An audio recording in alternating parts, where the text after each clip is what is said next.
Hey everyone, I'm Maggie and I'm going to be talking about advocating for yourself in grad school.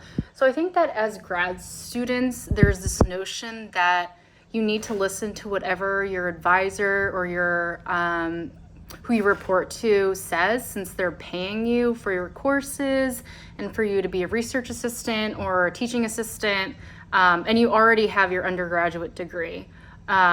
However, that doesn't mean that you can't stand up for yourself if you ever feel like you're in an uncomfortable situation in the lab or classroom. So I think it first starts with having good communication. You know, what do you need? Why do you need it? And who is the best person you can reach out to get what you need and to change a situation?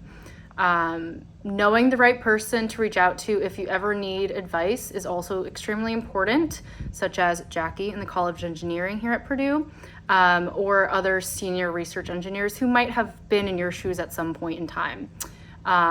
So I also believe that the way you advocate for yourself in grad school will also carry with you throughout your career and whatever you do in the end.